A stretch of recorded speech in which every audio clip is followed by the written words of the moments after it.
His cruel mother invited his ex-wife to his wedding, but she showed up with twins and shattered her world. Hi, my graceful, beautiful family. Welcome home to Mr. Peter Stories. Today, I come to you with a heart full of gratitude and eyes full of emotion. Because of you, we've reached 23,000 souls connected by love. This isn't just a number. It's a reflection of your loyalty, your support, and your faith in me. I will never take that for granted. But lately, the love has grown quiet. The likes, the comments, they're fading. Why should I ask for what love used to give freely? If this bond still matters to you, don't let silence be the answer. If your heart still beats with this family, remind us all, I am here. That phrase isn't small, it's proof that real love never leaves. Now please allow me to offer this prayer as a small gift for your enormous hearts. May your life be surrounded by peace, your family guarded by grace, and your journey covered in light. May every worry be replaced with calm, and every step be lifted by love. May you be honored, protected, and never feel unseen in this world. You helped me reach here. You are the reason this voice still speaks, and if you're reading this, say it with pride. I am here. The morning sun painted golden streaks across the silk sheets as Rennie North stirred awake, his arms instinctively tightening around the woman who had become his entire world. Carol Howard lay sleeping beside him, her dark skin glowing like burnished copper in the dawn light, her thick curls spilling across the pillow like a cascade of midnight silk. Even in sleep she was breathtaking, her full lips curved in the hint of a smile, her long lashes casting delicate shadows on her cheeks. Rennie's heart swelled with the same overwhelming love that had captured him 2 years ago when he first saw her at a charity gala. She had been standing alone by the garden doors, wearing a simple emerald dress that made her honey-colored eyes sparkle like precious gems. One look at her radiant smile, one conversation about her dreams of opening a children's literacy center, and Rennie North, a man who had everything money could buy but had never known true love, fell completely and irrevocably under her spell. "Good morning, my beautiful wife," he whispered, pressing soft kisses along her shoulder blade. Carol stirred, turning in his arms with that sleepy smile that made his heart race every single morning. Good morning, handsome," she murmured, her voice still husky with sleep. Her fingers traced the strong line of his jaw, and Rennie caught her hand, pressing a passionate kiss to her palm. "I love you, Carol North," he said, using her married name with the same reverence others might reserve for prayer. "More than the stars love the night sky, more than the ocean loves the shore." Carol's eyes filled with tears of pure joy. Even after 2 years of marriage, Rennie's declarations of love still took her breath away. "And I love you, Rennie North, with every beat of my heart, every breath in my lungs." Their lips met in a kiss that was tender and passionate, a promise renewed with each dawn. Rennie marveled at how Carol fit perfectly in his arms, how her curves molded to his body as if they were 2 pieces of the same soul. When they finally broke apart, breathless and grinning like teenagers, Carol laughed, that musical sound that never failed to make Rennie's chest tight with emotion. "We should get up," she said half-heartedly, making no move to leave his arms. "Your mother is coming for breakfast, remember?" The mention of his mother caused a slight shadow to cross Rennie's face, though he quickly banished it with another kiss to Carol's forehead. "Let her wait," he murmured. "My wife is more important than breakfast." Carol giggled, the sound like wind chimes in a gentle breeze. "You spoil me terribly, Mr. North." "It's my greatest pleasure in life, Mrs. North," he replied, rolling her beneath him and peppering her face with feather-light kisses until she was laughing and breathless. An hour later, they finally made their way downstairs. Rennie's arm wrapped possessively around Carol's waist. She wore a flowing yellow sundress that made her skin glow, and Rennie couldn't resist stealing another kiss at the bottom of the stairs. "You're insatiable," Carol teased, but her eyes held nothing but love and desire. "Only for you, my darling, only ever for you." They found Charles Sophie North, already seated in the breakfast nook, her silver hair perfectly coiffed, her pale blue eyes taking in every detail of their obvious happiness, with a smile that didn't quite reach her eyes. At 62, Charles Sophie was still an elegant woman, though there was something cold about her beauty, like a perfectly preserved flower made of ice. "Good morning, Mother," Rennie said warmly, kissing her cheek. "You look lovely as always." "Thank you, darling," Charles Sophie replied, her voice sugar-sweet as her gaze fixed on Carol. "Carol, dear, you look glowing this morning." "Good morning, Mrs. North," Carol said politely, though Rennie noticed the slight tension in her shoulders. His mother had never been openly unkind, but there was something in her tone, her looks, that always made Carol feel like she was being measured and found wanting. "Please call me Mother," Charles Sophie said with that same false smile. "We are family after all." As Carol busied herself preparing breakfast, her way of showing love through nurturing, Rennie watched his two most important women with a contentment that filled his soul. He had everything a man could want: a successful life, a beautiful home, and most importantly, a wife who loved him with a passion that still amazed him daily. "Rennie was just telling me about your plans for the literacy center," Charles Sophie said, as Carol set down a plate of perfectly prepared eggs Benedict. "How ambitious of you. Carol's going to change so many children's lives," Rennie said proudly, reaching for his wife's hand. "She has the most beautiful heart, Mother. These kids will learn to love reading because of her." Carol's cheeks flushed with pleasure at her husband's praise, but Charles Sophie's smile grew even more strained. "Yes, well, charity work can be so time-consuming.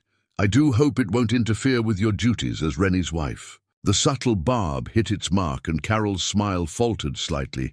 Rennie, oblivious to the undercurrent, squeezed his wife's hand reassuringly. "Carol manages everything beautifully," he said. "I'm the luckiest man alive to have such an incredible wife."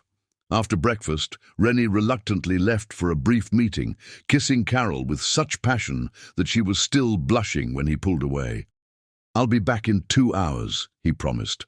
"We'll spend the afternoon in the garden, just the two of us." "I'll be waiting," Carol whispered against his lips. The moment Rennie's car disappeared down the driveway, Charles Sophie's mask slipped slightly. She watched Carol collecting the breakfast dishes with calculating eyes, her fingers drumming against the table in a rhythm that spoke of barely contained malice. "You know, dear," she said in a tone that was honey over poison, "I've been thinking about your little literacy project." Carol looked up hopefully. "Oh? Yes, and I have to wonder, is it wise to spread yourself so thin? Rennie needs a wife who can focus entirely on him, on building the proper kind of life he deserves." The words were carefully chosen, designed to plant seeds of doubt. Carol felt a familiar twist in her stomach, the same feeling she got whenever she was alone with her mother-in-law. "I think Rennie supports my dreams," Carol said quietly. "Of course he does, dear. He's too kind-hearted for his own good sometimes." Charles Sophie's smile was sharp as a blade. "But kindness can be a weakness, don't you think? And a man like Rennie, well, he needs a certain type of wife. Someone who understands his world." Carol's hands stilled on the dishes. "What do you mean?" "Oh, nothing specific," Charles Sophie said airily, rising from her chair with the grace of a predator. "Just that love isn't always enough, is it? There are expectations, standards, legacy to consider." With that poisonous seed planted, Charles Sophie gathered her purse and glided toward the door, leaving Carol standing alone in the kitchen, her heart suddenly heavy with unnamed fears. When Rennie returned 2 hours later, he found Carol in there, garden tending to the roses with unusual intensity. She looked up at his approach, and her face immediately brightened, the shadows in her eyes disappearing like morning mist. "Welcome home," she said, rising to meet him. Rennie swept her into his arms, spinning her around until she was laughing and breathless. "God, I missed you," he said against her neck. 2 hours felt like 2 lifetimes. As they slow danced among the roses to music only they could hear, Carol pushed her mother-in-law's words from her mind. This was real. Rennie's love, his devotion, the way he looked at her like she was his entire universe. Nothing else mattered, but somewhere in the grand house behind them, the seeds of destruction had already been planted, waiting for the right moment to bloom into something that would shatter their perfect love. For now, though, there was only Rennie and Carol, dancing in their garden, completely lost in a love so pure and powerful that it seemed nothing could ever tear them apart. They had no idea how wrong they were. Chapter 2. The Mother's Deception. 3 weeks had passed since that first breakfast, and Charles Sophie's visits had become a daily ritual. She would arrive each morning with that perfect smile, always bringing fresh flowers or pastries, playing the role of the devoted mother-in-law to perfection. But Carol was beginning to notice things, small, inexplicable incidents that made her question her own sanity. The love letters she wrote to Rennie and left on his pillow would mysteriously disappear. The roses she carefully cut from their garden for the dining room table would be found withered and brown by evening, as if someone had deliberately destroyed them. The romantic dinners she spent hours preparing would somehow go wrong. Salt instead of sugar in the dessert, the candles mysteriously blown out, the wine bottle somehow knocked over, staining the white tablecloth crimson. Carol stood in their bedroom, holding the latest love letter she had written to her husband. Her handwriting flowed across the pale pink paper. "My dearest Rennie, every morning I wake up in your arms feels like the first day of forever. Your love is the sunshine that makes my soul bloom like the roses in our garden." She placed it carefully on his pillow, smoothing out the edges with tender fingers. This time, she told herself, this time it would reach him. Downstairs, she could hear Charles Sophie's voice drifting up from the kitchen, that artificially sweet tone that made Carol's skin crawl. The older woman had arrived an hour ago, ostensibly, to help with the household arrangements. But Carol knew better now. She was watching, waiting, looking for opportunities to undermine and destroy. "Carol, darling," Charles Sophie's voice called from below. "Could you come down here, please? I need your help with something." Carol's stomach clenched with familiar dread, but she couldn't refuse without seeming rude. She made her way downstairs, to find Charles Sophie standing by the kitchen island, her pale blue eyes gleaming with something that wasn't quite kindness. "I was just thinking," Charles Sophie began, her voice dripping with false concern, "about your little literacy project. Have you given any more thought to what I said? About priorities?" Yes, I've thought about it," Carol said carefully. She had spent countless sleepless nights wondering if Charles Sophie was right, if she was being selfish by pursuing her own dreams. "Good, because I care about you, dear. I care about both of you." Charles Sophie moved closer, her presence somehow making the spacious kitchen feel suffocating. "You know, Rennie's father and I had such a solid marriage because I understood my role. I never let outside distractions interfere with what was truly important, being the perfect wife to a successful man." Carol's hands twisted together nervously. "But Rennie supports my work." "Of course he does, sweet child. He's too kind to say otherwise." Charles Sophie's voice dropped to a whisper, intimate and poisonous. "But kindness can be mistaken for weakness, can't it? And successful men like Rennie, they need strength. They need wives who complement their status, not complicate it. The words hit Carol like physical blows, each one carefully calculated to wound. She felt tears prick at her eyes, hating herself for being so sensitive, so easily hurt. "I should go prepare lunch," Carol managed, turning away. "Carol." Charles Sophie's voice stopped her cold. "There's something else. Something I probably shouldn't say, but I care too much about this family to stay silent." Carol turned back reluctantly, dreading what would come next. "I've been getting calls," Charles Sophie said, her expression full of manufactured sorrow, "from some of Rennie's business associates. They've been asking questions about you, about your background." "What kind of questions?" Carol's voice was barely a whisper. "Oh, you know how people can be, especially in our social circle." Charles Sophie's eyes glittered with malicious satisfaction. "They wonder if you truly understand the responsibilities that come with being Mrs. Rennie North. They worry about compatibility, long-term stability." Each word was a dagger, expertly placed to cause maximum damage. Carol felt the room spinning slightly, her breath coming in shallow gasps. "I'm sure it's just idle gossip," Charles Sophie continued with false reassurance. "But perception is everything in our world, isn't it? And once people start talking—" The sound of Rennie's car in the driveway saved Carol from having to respond. She heard the front door open, followed by his familiar footsteps and the warm sound of his voice calling out, "Where are my two favorite ladies?" Instantly, Charles Sophie's entire demeanor transformed. The cold predator vanished, replaced by the picture-perfect mother with sparkling eyes and a genuine smile. "We're in the kitchen, darling," she called back sweetly. "Carol and I were just having the most wonderful chat about her projects." Rennie appeared in the doorway, his face lighting up at the sight of his wife. He crossed to Carol immediately, wrapping her in his arms and pressing a passionate kiss to her lips that made her toes curl despite her emotional turmoil. "Hello, beautiful," he murmured against her lips.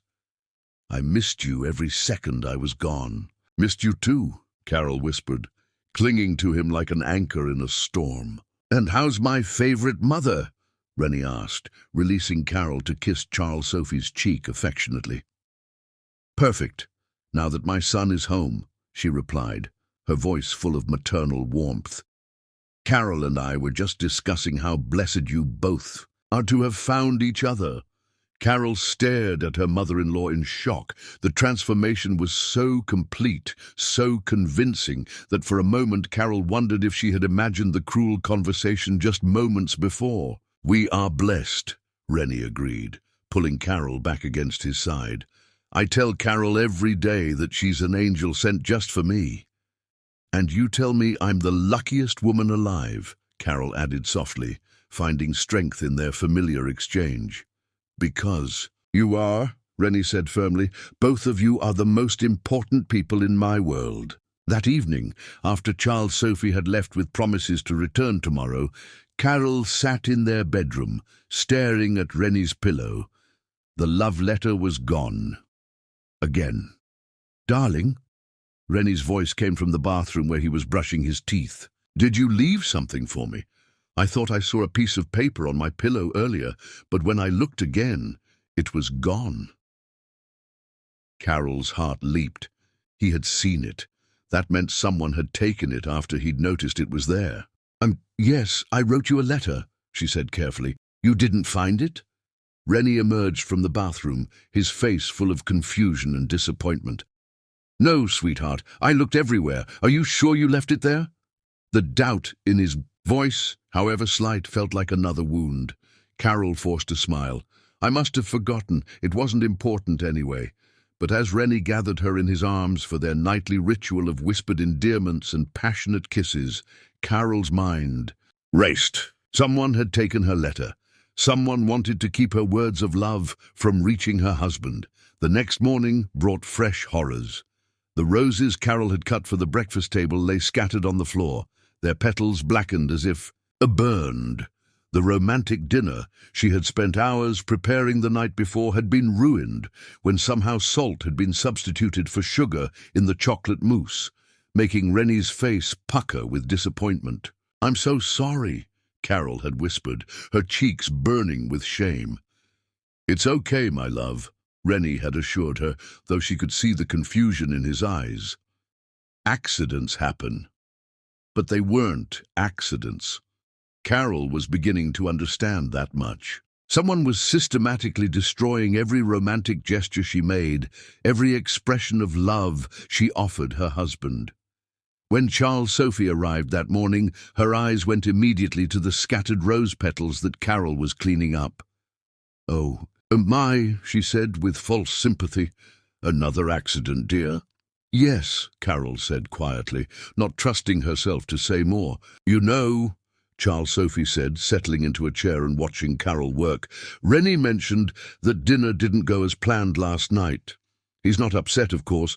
He's too good-hearted for that.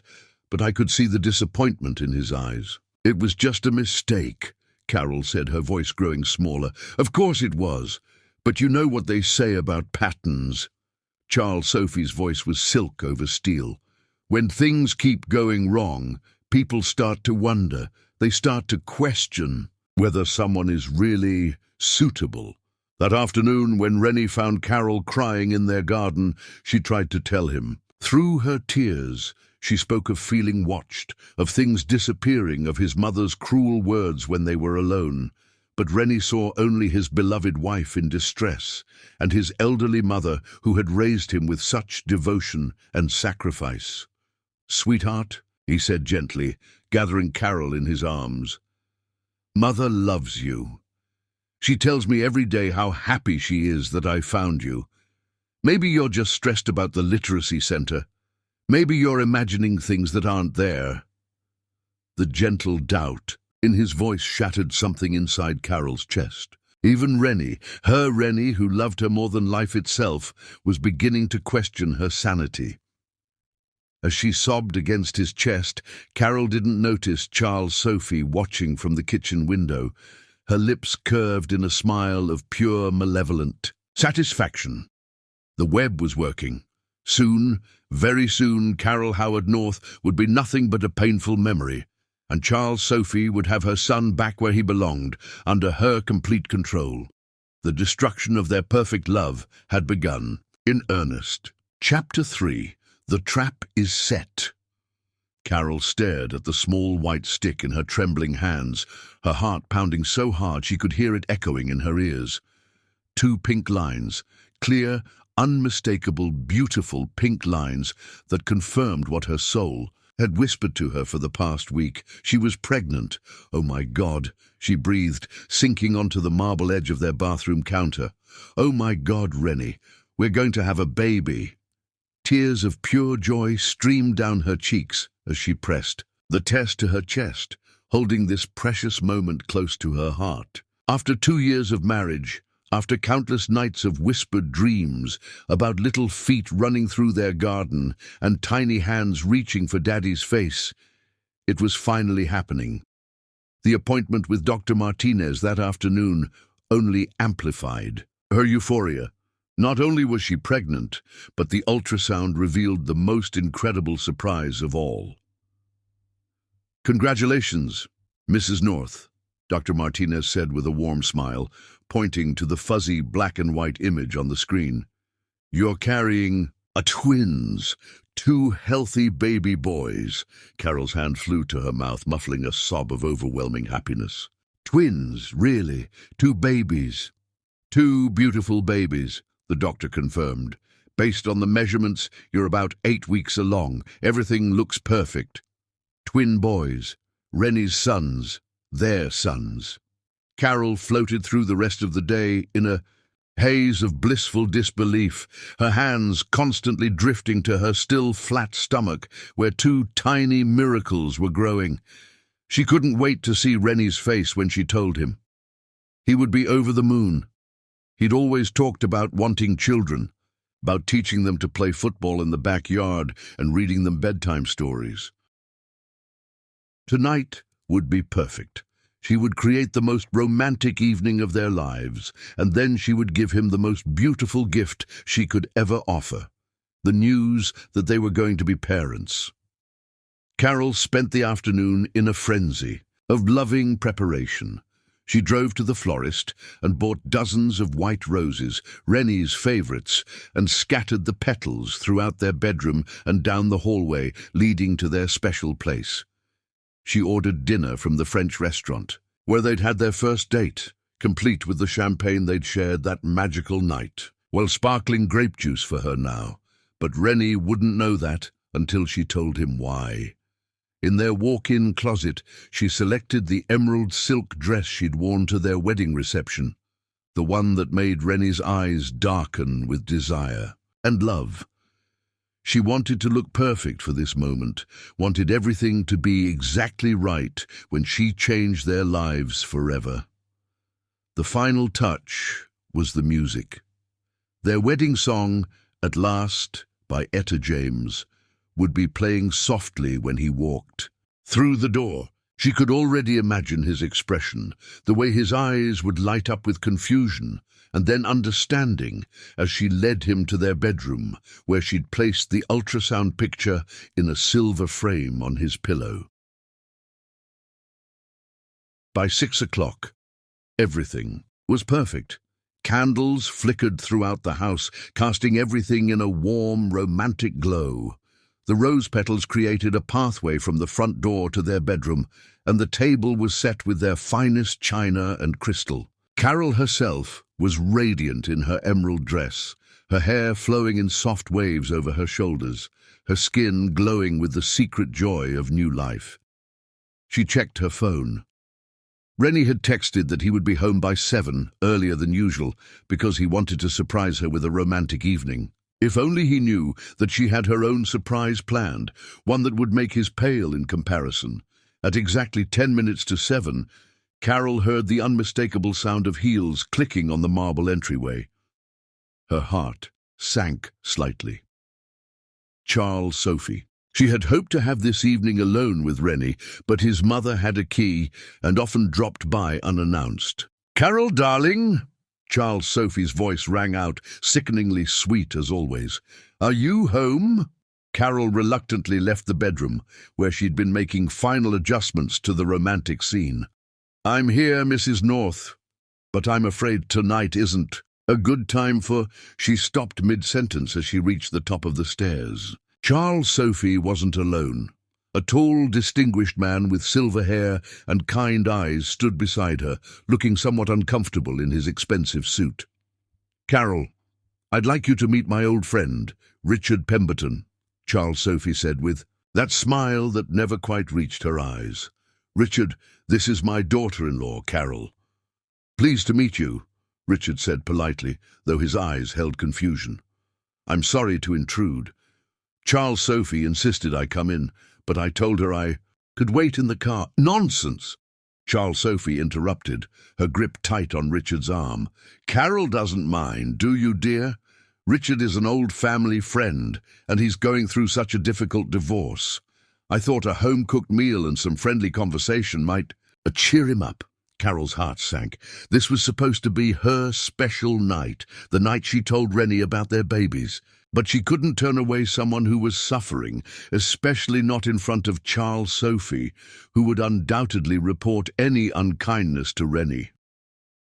"Of course not," Carol said, though her voice lacked enthusiasm.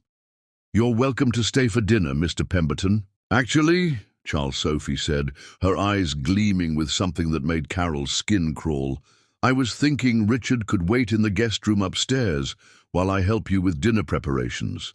He's had such a long day, and he could use some quiet time to rest." Something about the suggestion felt wrong, but Carol couldn't put her finger on why. I suppose that would be fine. The guest room is the second door on the right." Richard nodded gratefully and made his way upstairs, leaving Carol alone with Charles Sophie. The older woman's demeanor immediately shifted, her false warmth evaporating like morning mist. "How thoughtful of you to be so accommodating," Charles Sophie said, her voice dripping with false praise. "I do hope Rennie appreciates how welcoming you are to his mother's friends." "Of course he does," Carol said uncertainly. "But I should mention that tonight is rather special. "Oh yes, I can see you've gone to quite a bit of trouble," Charles Sophie interrupted, her eyes taking in the rose petals and candles with something like disgust. "How romantic! I hope you won't mind if Richard and I interrupt your little evening. After all, family obligations should come first, shouldn't they?" The barb hit its mark, and Carol felt her confidence wavering. "Yes, of course, family first. Good. Now why don't you go check on Richard? Make sure he's comfortable in the guest room. I'll just tidy up down here a bit." Carol climbed the stairs slowly, her earlier excitement dampened by confusion and unease. She knocked softly on the guest room door. "Mr. Pemberton, is everything all right? Do you need anything?" "I'm fine, thank you," came his muffled reply. "And please, call me Richard. I really do appreciate your hospitality, Mrs. North. I hope I'm not imposing on your evening." "Not at all," Carol lied. "Take all the time you need." As she turned to go back downstairs, she heard Charles Sophie's voice from the guest room, sharp and urgent. Carol paused, straining to listen. "Told you this is important," Charles Sophie was saying.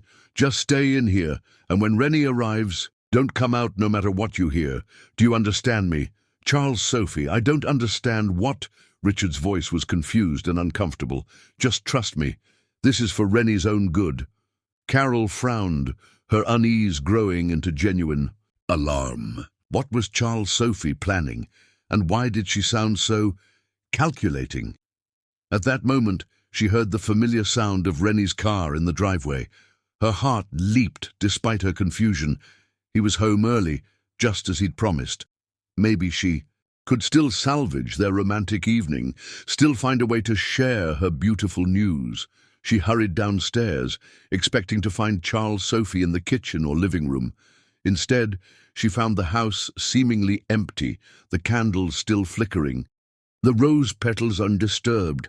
"Charles Sophie," she called out, "where are you?" The front door opened, and Rennie walked in, his face already lighting up at the sight of the romantic preparations. "Carol, sweetheart, what's all this? It's beautiful."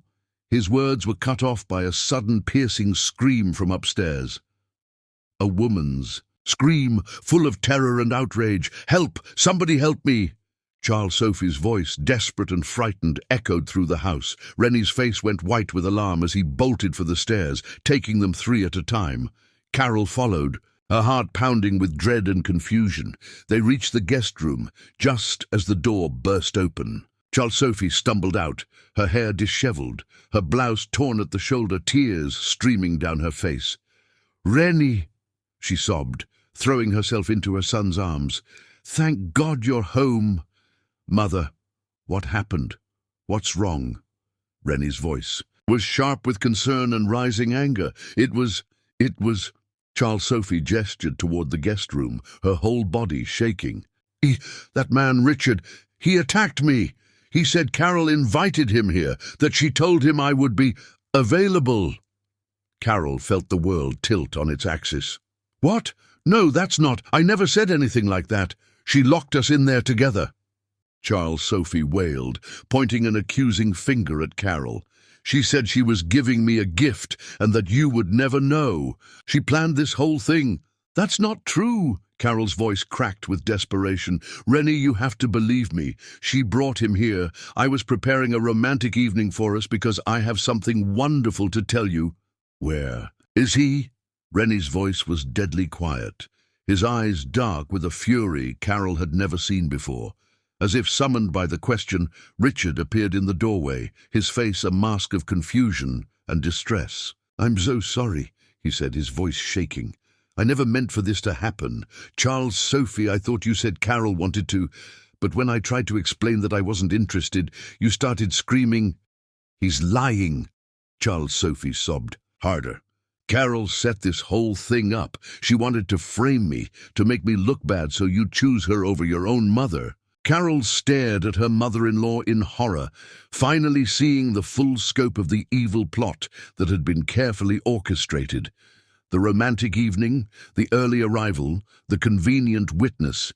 It had all been planned to destroy her marriage in one devastating blow. "Rennie," she whispered, reaching for her husband with trembling hands. "Please, you have to listen to me. I would never—" But when she looked into Rennie's eyes, she saw that the damage was already done.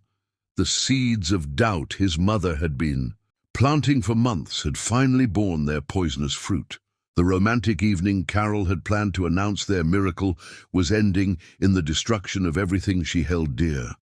And somewhere in her broken heart, she realized that the ultrasound picture still lay waiting on their bedroom pillow, a gift of love that would now never be received. The trap had been perfectly set, and Carol had walked right into it. Chapter 4. The Shattered Dream. The silence that followed Charles Sophie's accusation was deafening, broken only by her carefully orchestrated sobs and the thundering of Carol's heart in her ears. Rennie stood frozen in the hallway, his face cycling through emotions like a man, watching his world collapse in slow motion, confusion, disbelief, and then, most devastating of all, a cold fury that transformed his beloved features into those of a stranger. "Get out," he said quietly to Richard, his voice deadly calm. "Get out of my house, now." Richard Pemberton, clearly realizing he had been used as a pawn in something far more sinister than he'd understood, stammered apologies as he gathered his coat and fled down the stairs. The front door slammed behind him, leaving the three of them alone in the wreckage of what should have been the most beautiful night of Carol's life. "Rennie," Carol whispered, her voice breaking on his name.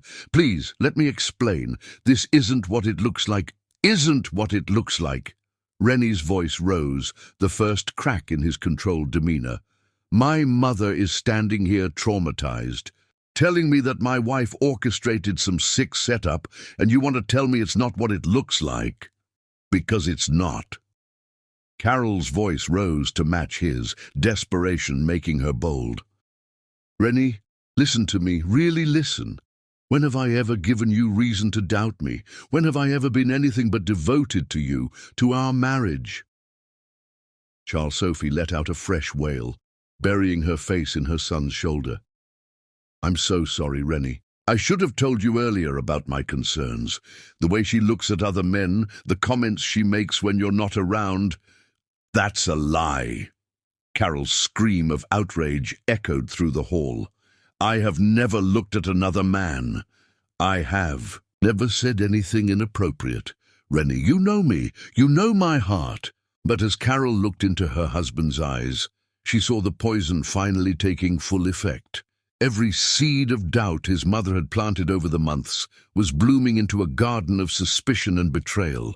The man who had once trusted her completely, who had built their entire relationship on faith and love, was looking at her as if she were a stranger. "Do I?" Rennie asked, his voice turning cold as winter steel.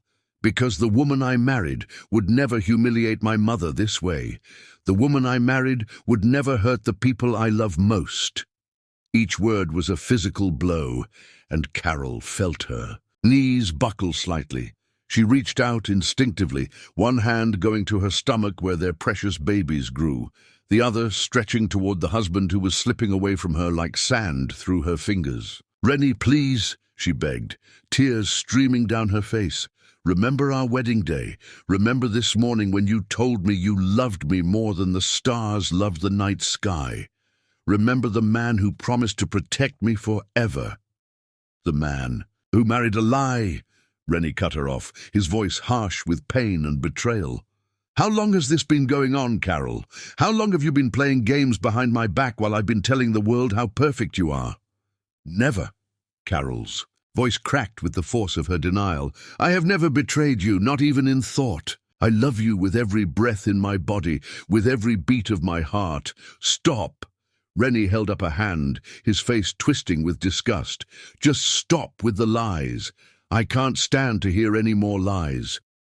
Carol felt something shatter inside her chest, as if her heart was actually breaking into physical pieces. The ultrasound picture upstairs seemed to call to her. the news of their twin boys burning on her tongue like a secret too precious and now too painful to share. "Rennie," she whispered one more time, her voice barely audible, "there's something I need to tell you, something important." "The only thing I need to hear from you," Rennie said, his voice like ice, "is an explanation for what happened here tonight. And don't insult my intelligence with more lies." Sophie lifted her head from Rennie's shoulder, her eyes meeting Carol's with a flash of pure, malevolent triumph. In that instant, Carol saw the truth clearly. This had all been planned, every detail orchestrated to destroy her marriage at the moment of its greatest potential joy. "I can't," Carol whispered, her hand still pressed protectively over her stomach. "I can't explain something that didn't happen the way she's telling you." "Then, we're done here." Rennie's words fell like a death sentence. "We're done." "What do you mean, we're done?" Carol's voice rose in panic. "Rennie, you can't mean—" I can't look at you right now without feeling sick," he said, and each word was a knife through her heart. I can't stand to be in the same room with someone who would hurt my mother and then lie to my face about it." "I'm your wife," Carol screamed through her tears. "I'm the woman you love. How can you throw that away based on lies?" "You're the woman I thought I loved," Rennie corrected coldly. "But I don't know who you really are anymore." Carol stumbled backward as if he'd struck her, her hand clutching the banister for support. "So that's it? 2 years of marriage, 2 years of love and devotion and happiness, and you're throwing it all away?" "You threw it away the moment you decided to humiliate my family." The finality in his voice broke something fundamental inside Carol. She looked at this man she loved more than life itself, this man whose children were growing inside her body, and saw only a stranger driven by doubt and manipulation. "Fine," she whispered, her voice hollow with defeat. "If that's what you believe, if that's who you think I am, then you're right. We are done." She turned and walked toward their bedroom on shaking legs, her mind numb with shock and devastation. Behind her, she could hear Sophie's continued sobs, and Rennie's voice gentle and comforting as he soothed his mother's manufactured trauma. In their bedroom, their sanctuary, their haven of love, Carol stared at the romantic scene she had so carefully prepared. The candles still flickered, casting dancing shadows on the walls. The rose petals still created a pathway of love and hope. And there, on Rennie's pillow, lay the ultrasound picture in its silver frame, the 2 tiny forms that would have been his greatest joy and pride. Carol picked up the frame with trembling fingers, pressing it to her chest as sobs racked her body. "I'm so sorry, my babies," she whispered to the life growing inside her. "I'm so sorry Daddy will never know how much he would have loved you." She couldn't tell him now. How could she? How could she share the news of their children with a man who looked at her with such disgust and betrayal? How could she bring babies into a marriage that was crumbling beneath her feet? The sound of car doors slamming outside drew her to the window. A black sedan sat in their driveway, and a man in a suit was walking toward their front door, carrying an envelope. Even through her emotional haze, Carol knew what that envelope contained. She heard the doorbell ring, heard Rennie's heavy footsteps. On the stairs, heard the murmur of voices at the front door. When the footsteps returned, they paused outside their bedroom door. "Carol," Rennie's voice was flat, emotionless. "Open the door." With wooden movements, Carol opened the door to find her husband holding a manila envelope. His face was stone, his eyes cold and distant. "Divorce papers," he said simply, holding out the envelope. "I called my lawyer before I came home tonight. I wanted to surprise you with a romantic evening, but I guess we both had surprises planned." Carol stared at the envelope as if it were a venomous snake. "You had these prepared before you even came home, before you even heard what happened?" For just a moment, something flickered in Rennie's eyes. Confusion, perhaps even doubt. But then his jaw hardened again. "I've been having doubts for weeks. The way things have been going wrong, the way Mother's been so upset. I think we both know this marriage was a mistake." Carol took the envelope with numb fingers, her heart dying a little more with each word. "A mistake," she repeated hollowly. "Our love was a mistake." "It wasn't love," Rennie said, and his voice broke slightly on the words. "It was infatuation. It was me being blinded by a beautiful face and forgetting about the things that really matter." Carol closed her eyes, feeling the last of her hope drain away. When she opened them again, her face was calm, almost serene with acceptance. "I'll be gone by morning," she said quietly. "Carol, no." She held up a hand, stopping whatever he might have said. "You've made your choice. You've chosen to believe lies over love, suspicion over trust. There's nothing left to say." She closed the door gently in his face and leaned against it, listening to his footsteps retreat down the hall. Outside, thunder rumbled ominously, and the first drops of rain began to patter against the windows. Carol packed with mechanical precision, folding her clothes and placing them in suitcases, while tears streamed silently down her face. She left behind the designer dresses, the expensive jewelry, all the trappings of her life as Mrs. Rennie North. She took only the essentials, and most importantly, the ultrasound picture that would be the only proof her children would ever have, that they were wanted and loved, even if only by their mother. As she prepared to leave the only home she had ever truly known, Carol placed a single letter on the dresser. Not a love letter this time, but a goodbye. In it, she told Rennie that she was pregnant, that he had twin sons he would never know, and that someday, when those boys asked about their father, she would tell them that he was a good man who lost his way. But as she sealed the envelope and left it propped against his mirror, Carol had no way of knowing that Charles Sophie would find it first, destroying it before Rennie ever knew it existed. At 2 a.m., as storm clouds gathered overhead and rain lashed against the windows, Carol Howard North walked out of her fairy tale life and into an uncertain future, carrying the secret of her husband's children and the shattered remains of a love that had once seemed strong enough to conquer anything. Behind her, the house stood silent and cold. The candles finally burned out, the rose petals scattered and forgotten, much like the dreams they had once represented. Chapter 5. 8 years of separation. Sydney, Australia. 8 years later. The late afternoon sun streamed through the windows of the cozy cottage overlooking Bondi Beach as Carol Howard sat cross-legged on the living room floor, helping her 8-year-old twin sons with their homework.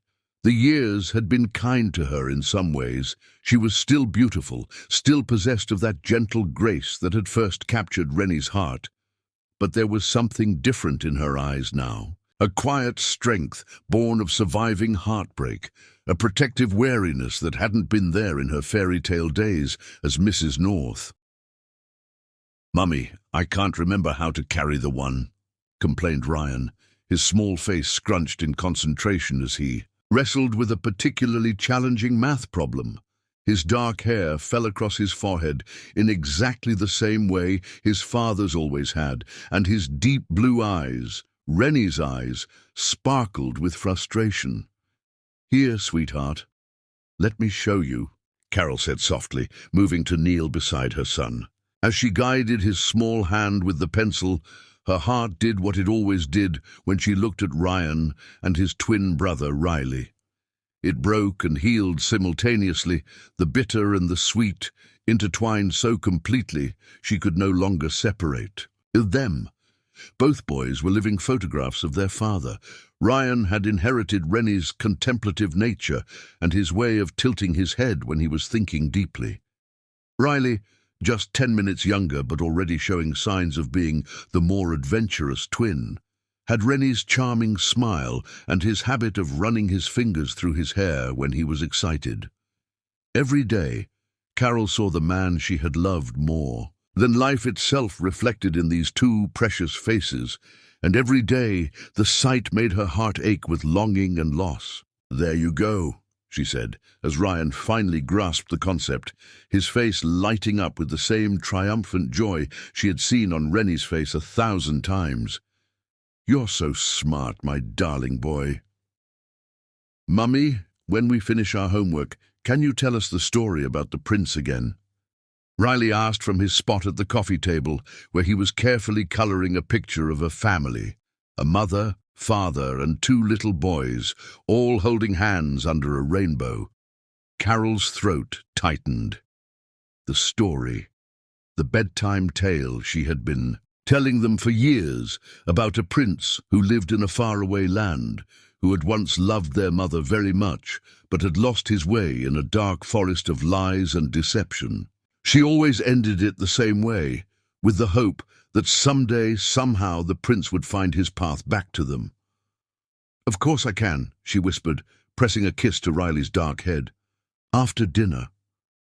As the boys returned to their homework, Carol moved to the kitchen to prepare their evening meal, her mind drifting, as it so often did, to the life she had left behind.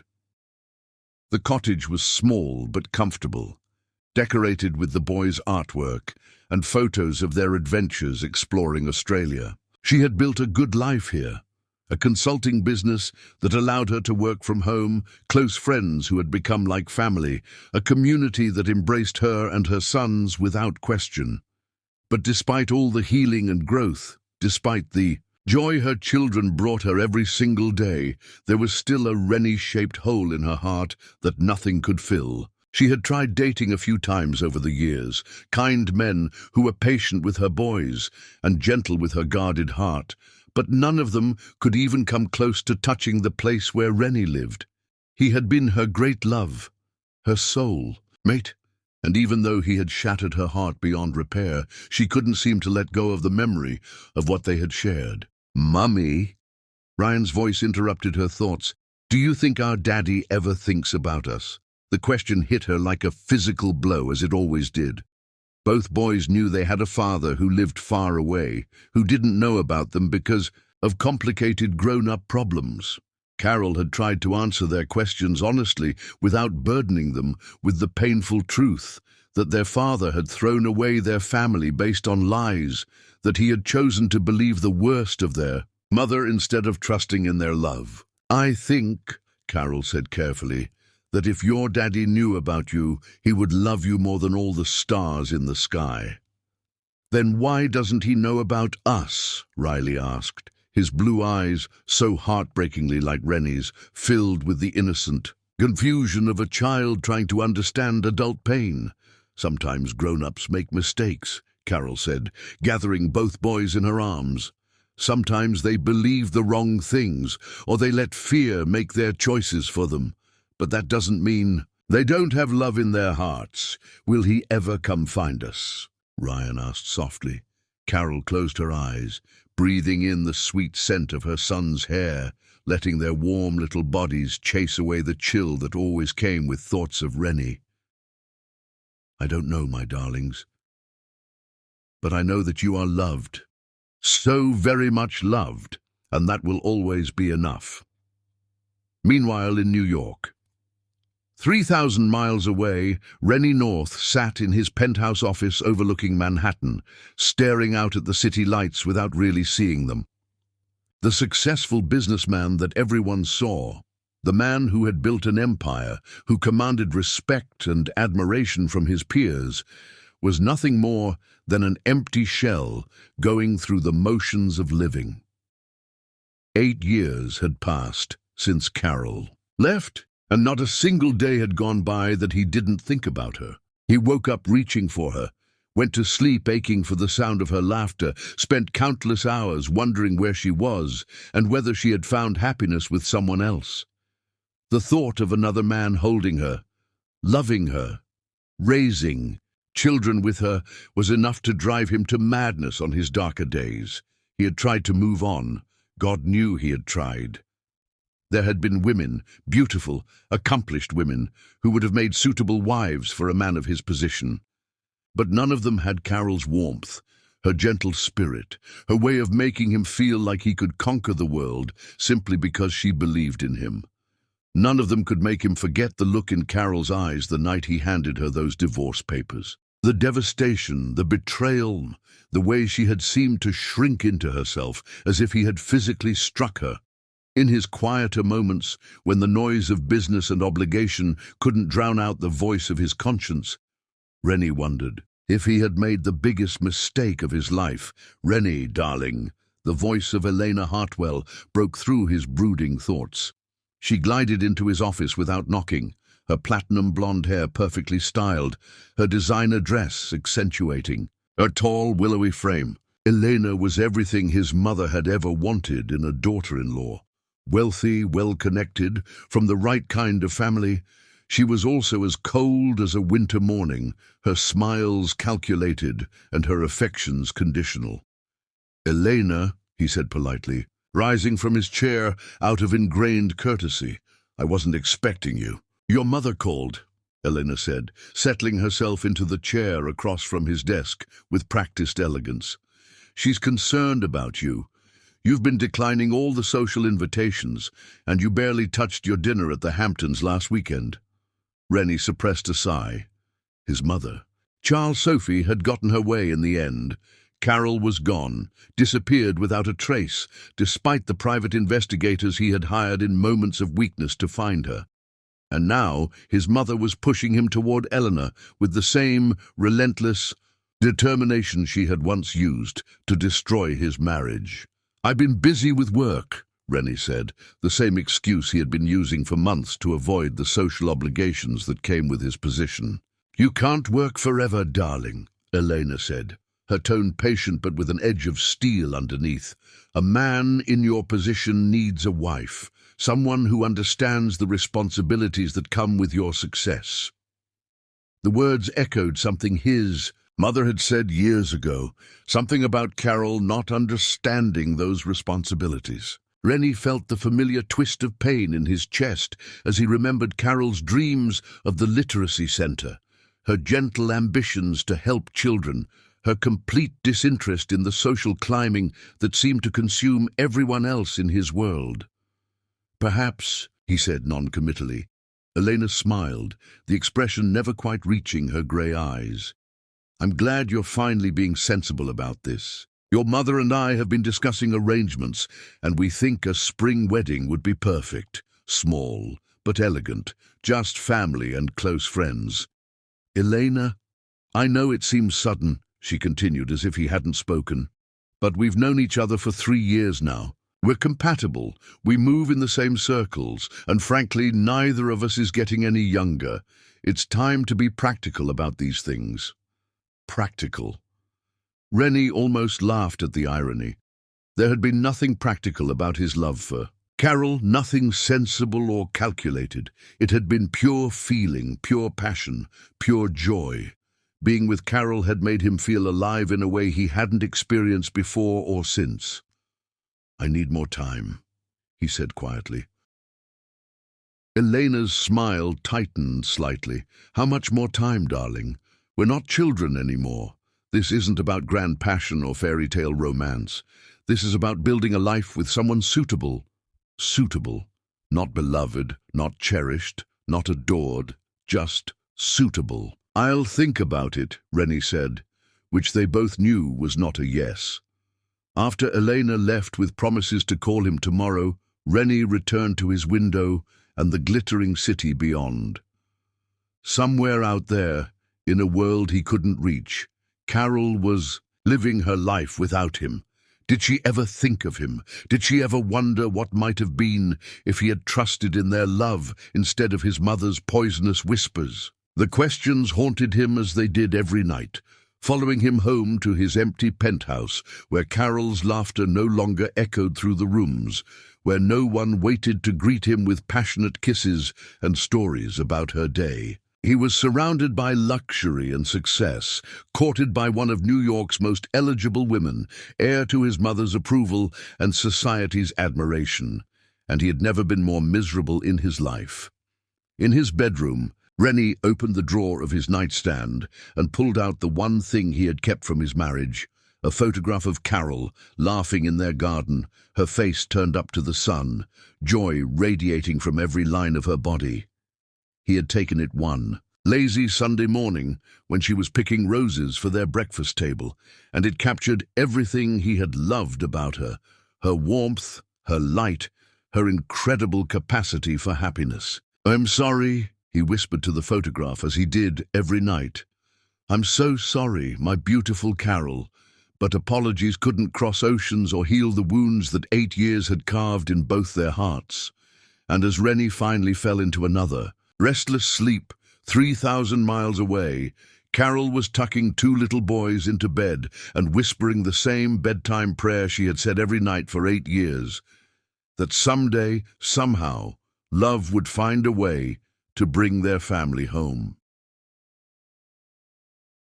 Chapter 6. The Wedding Invitation. The morning arrived with the kind of brilliant sunshine that made Sydney's harbour sparkle like scattered diamonds.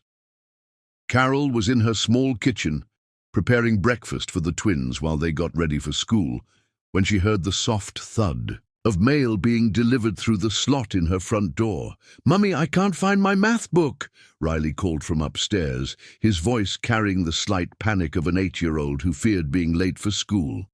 "Check under your bed, sweetheart," Carol called back, wiping her hands on a dish towel as she walked toward the front door. "And Ryan, don't forget to brush your teeth." "Already did," came the cheerful response from the bathroom. Carol smiled despite the familiar morning chaos. These small, precious moments of domestic life had become her anchor over the past 80 years. The gentle rhythm of raising her boys, the sweet chaos of their childhood, the way they filled every corner of her heart with light, even on the darkest days.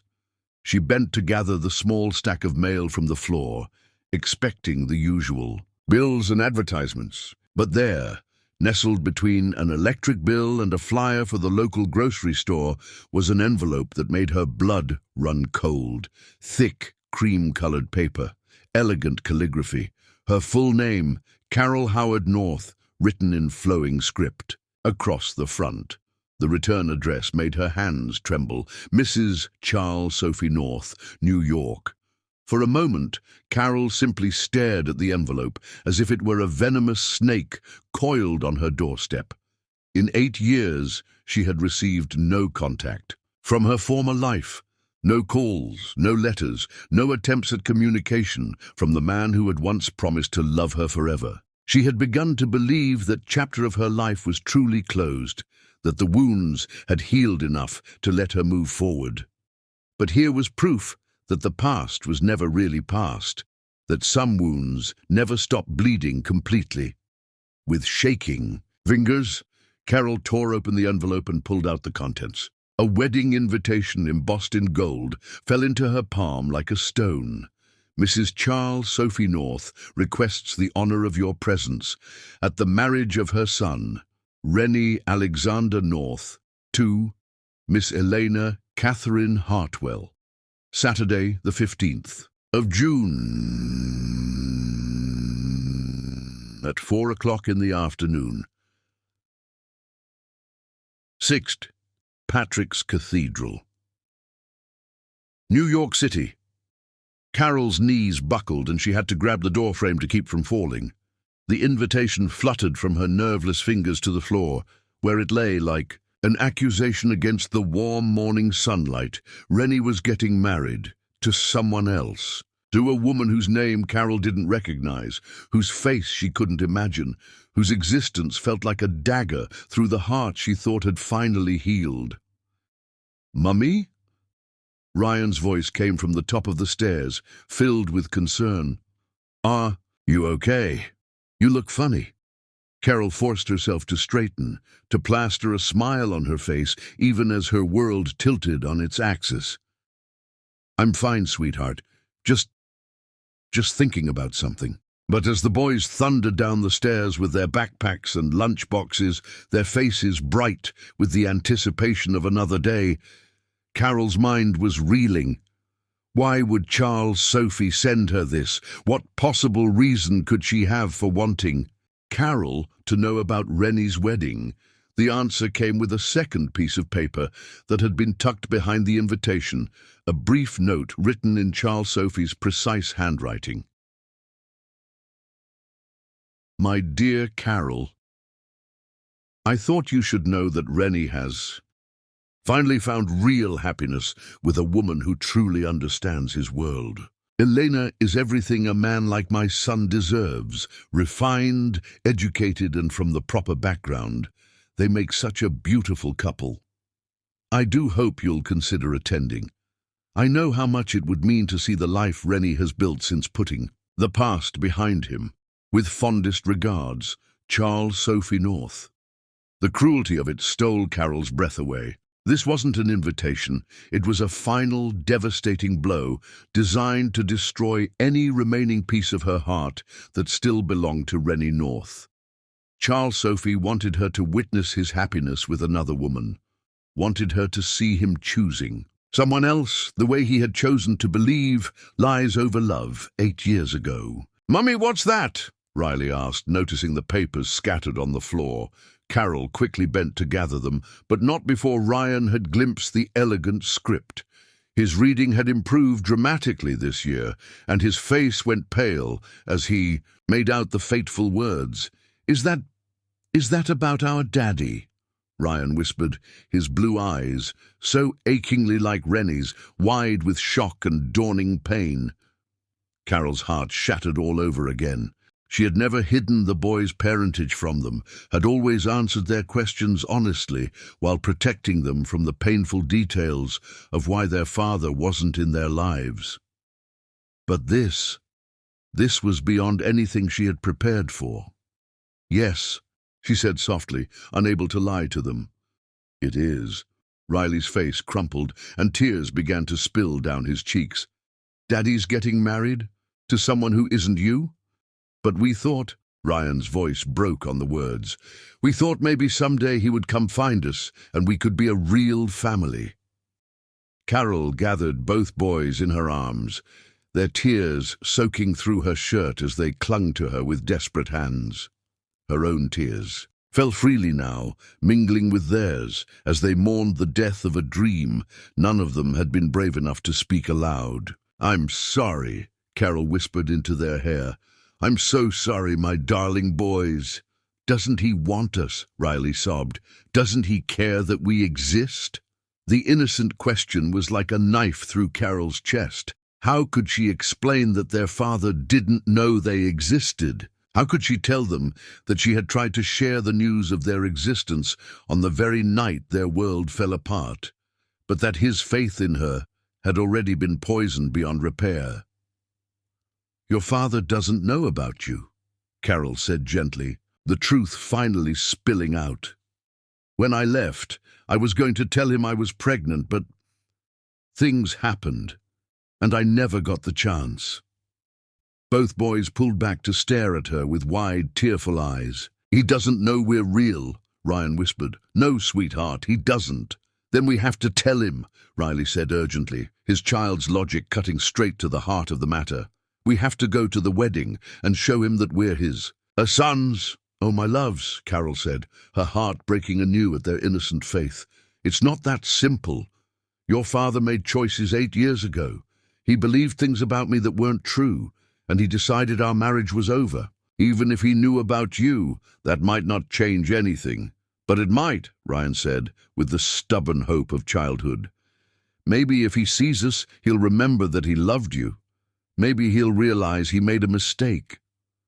Carol looked into their faces that were mirrors of the man she had never stopped loving, and felt something shift inside her chest. For 8 years, she had hidden from the past, had built a safe little world for herself and her sons, far from the pain of what had been lost. But maybe it was time to stop hiding. "Mummy," Riley said softly, taking her hand in his small one. "Don't you want Daddy to know about us?" The question hung in the air between them, simple and devastating in its honesty. Did she want Rennie to know about the sons he had never met? Did she want him to see what his choice had cost him? Did she want one last chance to look into his eyes and tell him the truth she had carried alone for 8 years? Yes, she whispered. The word, torn from the depths of her soul. Yes, I do. The decision formed slowly, painfully, like a flower blooming in winter. Carol would go to this wedding, not to disrupt it, not to cause a scene, but to give her sons the chance to see their father, to let Rennie North know that his children existed, that his legacy lived on in 2 beautiful boys who had his eyes and his smile and his gentle heart. If it destroyed her to watch him marry another woman, if it broke her heart all over again to see him happy without her, then so be it. Her boys deserved to know their father, and their father deserved to know that love had created something beautiful from the ashes of their broken marriage. "We're going to New York," Carol said quietly, and the boys' faces lit up with hope so bright it took her breath away. "Really?" Ryan breathed. "We're going to meet Daddy?" "We're going to meet Daddy," Carol confirmed, pulling them close again. "Whatever happens, whatever he chooses to do with the knowledge that you exist, you'll know that you were brave enough to try." As the boys hugged her with fierce joy, chattering excitedly about the trip and what they would say to their father, Carol closed her eyes and tried to prepare her heart for what was coming. In a few weeks she would see Rennie North again, the man who had been her everything, the man who had destroyed her world, the man whose children she had raised in secret for 8 years. She would attend his wedding to another woman, and she would tell him the truth that should have been shared long ago.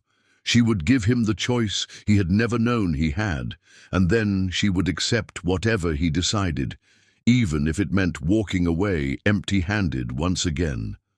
But this time, she wouldn't be walking away alone. This time, she would have the satisfaction of knowing that love had won, even if only for a moment. Her boys would meet their father, and nothing, not Charles Sophie's cruelty, not 8 years of separation, not even Rennie's marriage to another woman, could take that away from them. The wedding invitation lay forgotten on the floor, but its message had been received loud and clear. Charles Sophie thought she was delivering a final blow, but instead she had given Carol the push she needed to finally stop running from the past.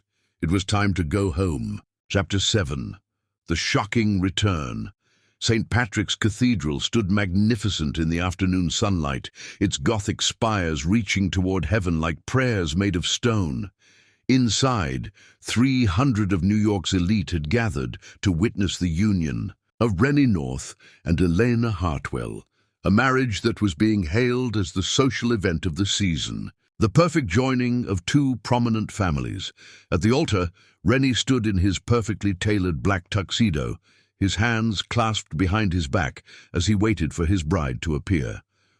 To the assembled guests, he looked every inch the successful groom, handsome, composed, ready to embark on the next chapter of his carefully orchestrated life. But inside, his heart felt like a barren wasteland, empty and aching with a longing he couldn't name. As the organ began to play the traditional wedding march, Rennie's thoughts drifted, as they inevitably did, to another wedding 8 years ago. He remembered Carol walking down the aisle toward him in a simple white dress that had made her look like an angel, her face radiant with joy and love so pure it had stolen his breath. He remembered the vows they had written themselves, the promises whispered through tears of happiness, the way she had looked at him as if he were her entire universe. The memory was so vivid, so painfully real, that for a moment Rennie could almost see her standing at the back of the cathedral, her honey-colored eyes shining with love. But it wasn't a memory. It wasn't his imagination playing cruel tricks on his desperate heart. Carol Howard was standing at the entrance to St. Patrick's Cathedral, and she wasn't alone. The entire congregation seemed to freeze, as if time itself had stopped. Conversations died mid-sentence, heads turned in unison, and a collective gasp rippled through the assembled guests. Because there, framed in the afternoon light streaming through the cathedral doors, stood the most impossible, wonderful, devastating sight any of them could have imagined. Carol looked exactly as Rennie remembered her, yet somehow even more beautiful.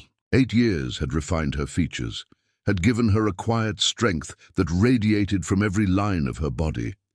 She wore a simple navy blue dress that hugged her curves elegantly, her dark hair flowing over her shoulders in soft waves.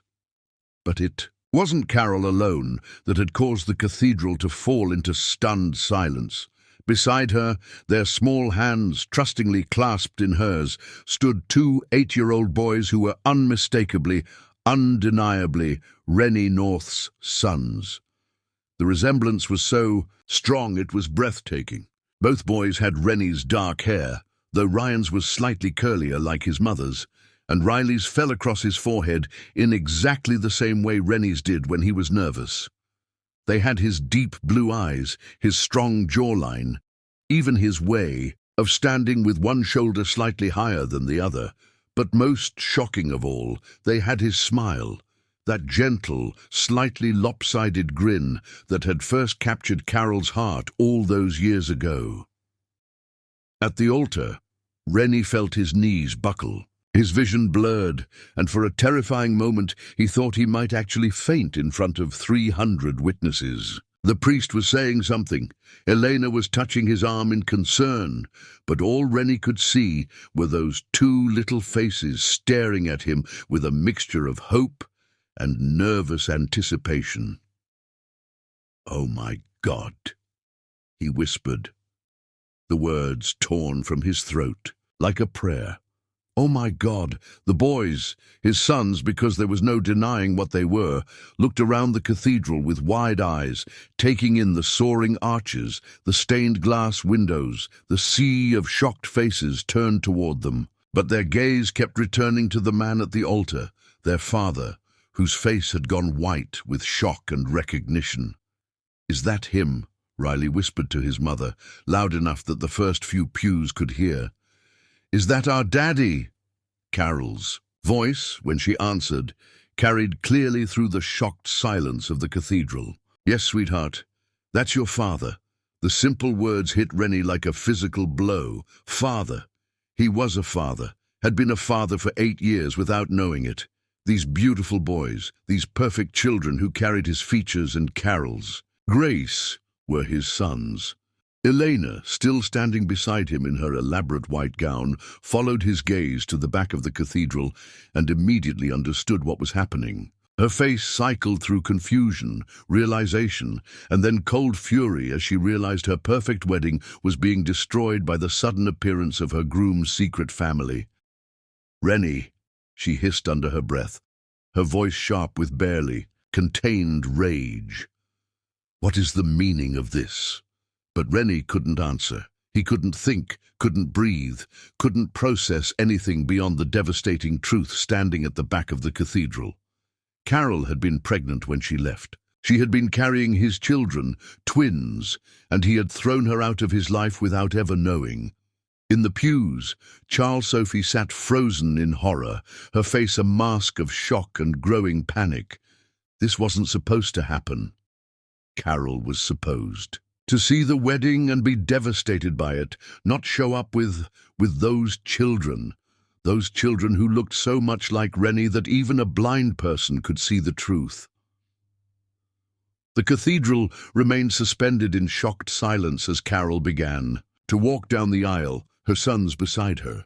It was the most surreal procession anyone had ever witnessed, not a bride walking toward her groom, but an ex-wife walking toward the man who had destroyed her life, bringing with her the children he had never known existed.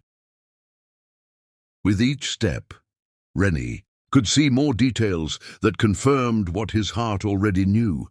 Ryan had his mother's gentleness, but his own determined chin. Riley had Carol's graceful way of moving, but Rennie's habit of running his hand through his hair when he was nervous. They were perfect, beautiful children who should have been in his life from the very beginning. "Stop!" Elena commanded suddenly, her voice cutting through the cathedral like a whip.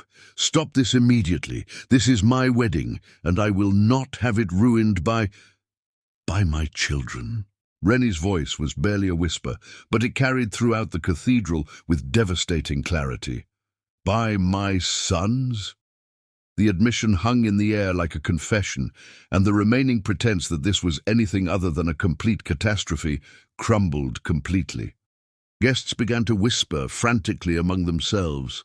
Cameras flashed as society photographers captured what would surely become the scandal of the decade, and Elena's carefully planned wedding dissolved into chaos.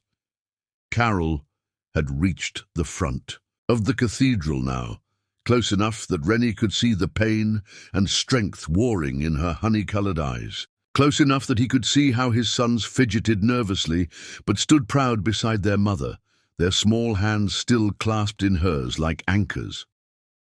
"Hello, Rennie," Carol said softly, her voice carrying the weight of 8 years of separation and sorrow. Carol. Her name was a broken prayer on his lips. When 8 years ago," she said simply. "I was pregnant when I left.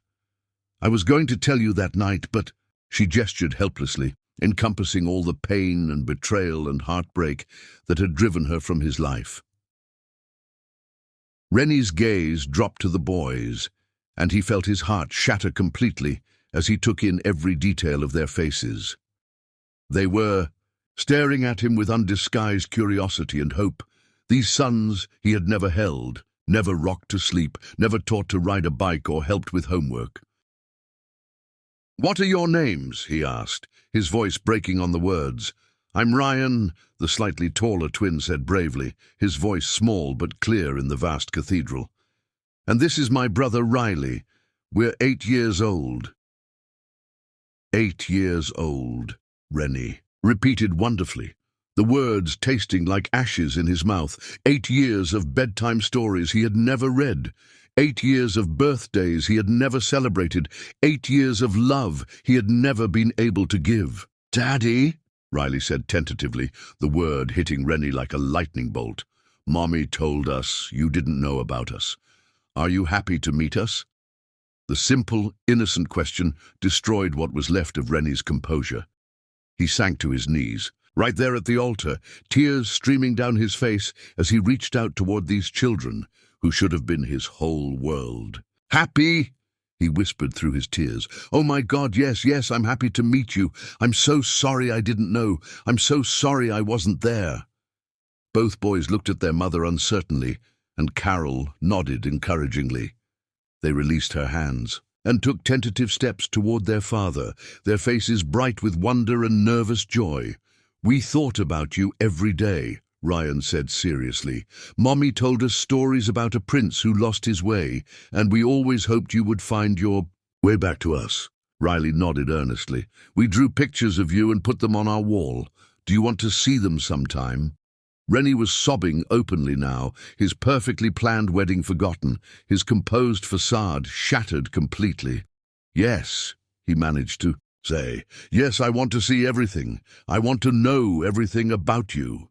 Behind him, Elena stood frozen in her wedding dress, her face a mask of humiliation and rage. Around them, the cathedral buzzed with shocked whispers and frantic activity as photographers captured every moment of the most spectacular wedding disaster in New York history.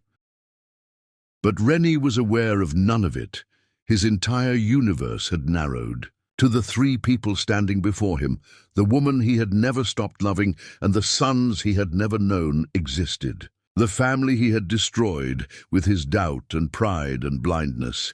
As Ryan and Riley finally reached him, their small arms wrapping around his neck in tentative hugs, Rennie felt his carefully constructed life crumble around him. 8 years too late, he was finally meeting his children. 8 years too late, he was realizing the magnitude of what his mother's lies had cost him. The fairy tale he had thrown away was standing right in front of him, and for the first time in 8 years, Rennie North's broken heart began to beat. with something that felt almost like hope. Chapter 8. The truth unravels. The cathedral had descended into complete chaos. Photographers pushed forward to capture every moment of the most scandalous wedding disaster in New York society's recent memory, while guests whispered frantically among themselves, their voices creating a symphony of speculation that echoed off the soaring stone walls. But at the altar, time seemed suspended as Rennie knelt on the cold marble floor, his arms wrapped around two sons he was meeting for the first time. Riley pulled back slightly from their embrace, his small hands framing Rennie's face with the innocent directness that only children possess. His blue eyes, so startlingly similar to his father's, searched Rennie's face with wonder and heartbreaking hope. "Are you really our daddy?" he asked, his voice trembling with raw emotion. "Mommy cries about you every night when she thinks we're asleep. She looks at pictures of you and whispers your name like it hurts her." The words hit Rennie like physical blows, each one more devastating than the last. Carol still had pictures of him. She still cried for him after 8 years. While he had been torturing himself with memories of their lost love, she had been raising their children alone, mourning the family that should have been. "Yes," Rennie whispered, his voice broken with tears. "Yes, I'm your daddy, and I'm so sorry, so incredibly sorry that I wasn't there for you." Ryan, the more serious of the twins, studied his father's face with an intensity that reminded everyone, watching, of Rennie's own thoughtful nature. "Mommy said you made a mistake, that you believed lies about her instead of remembering how much you loved each other." The simple, devastating truth from the mouth of a child silenced the remaining whispers. In the cathedral, every eye turned to Charles Sophie, who sat rigidly in the front pew, her face a mask of barely controlled panic as her carefully constructed world began to crumble around her. "That's right," Rennie said, his gaze finding his mother's face with dawning horror and rage. "I believed lies, terrible, poisonous lies that cost me everything I ever loved."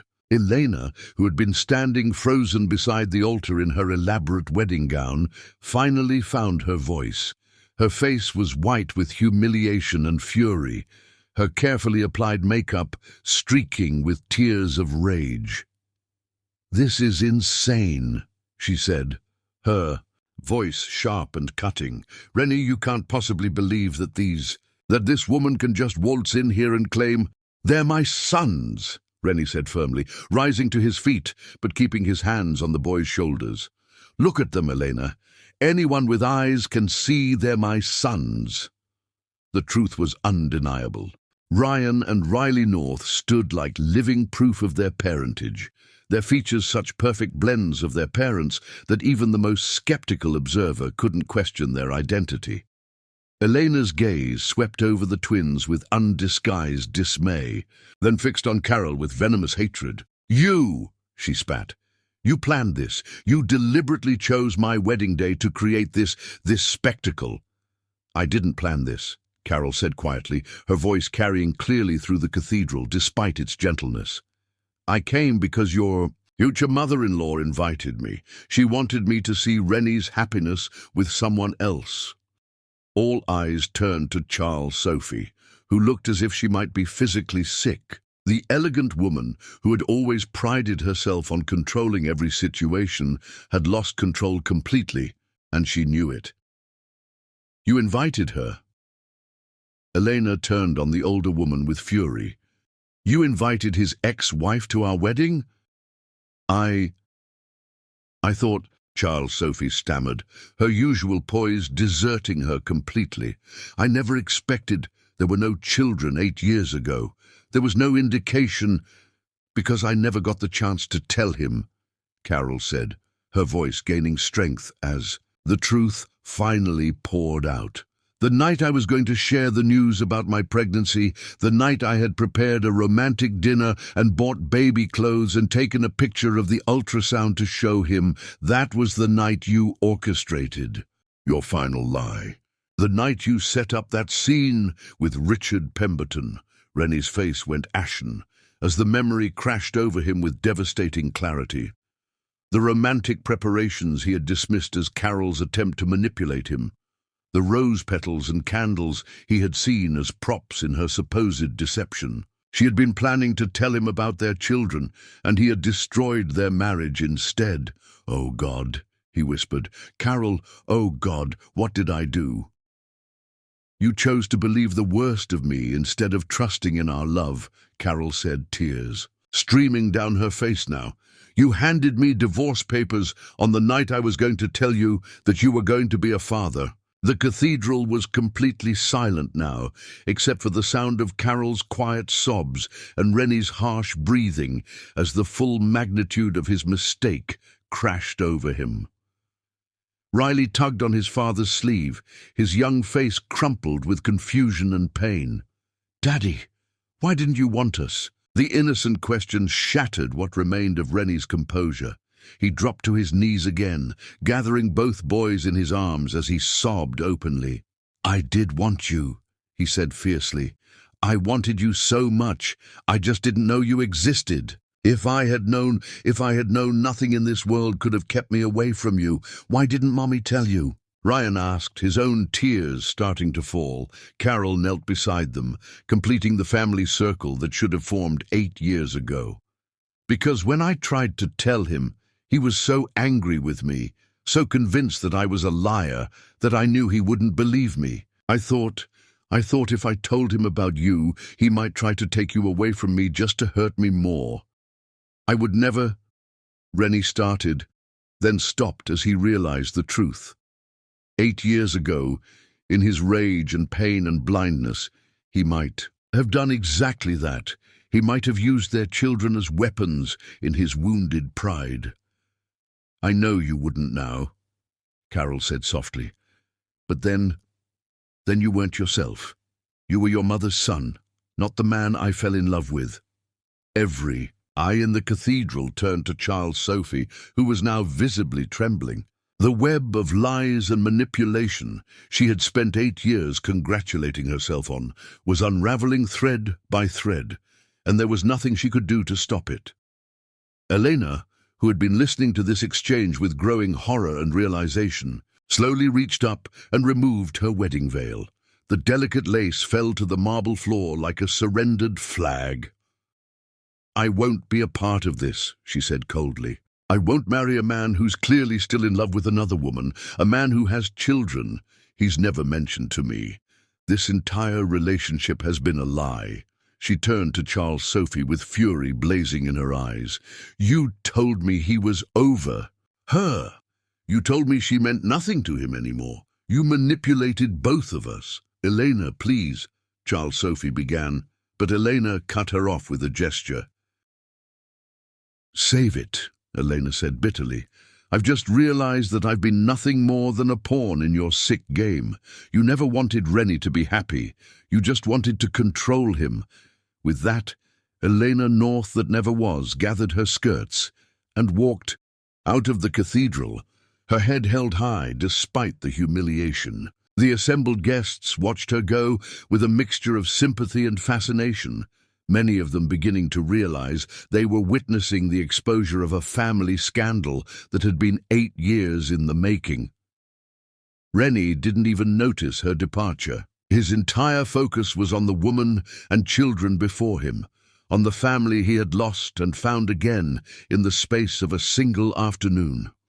"Tell me," he whispered to Carol. "Tell me everything. Tell me about their first words, their first steps. Tell me about every birthday I missed, every Christmas, every moment of their lives."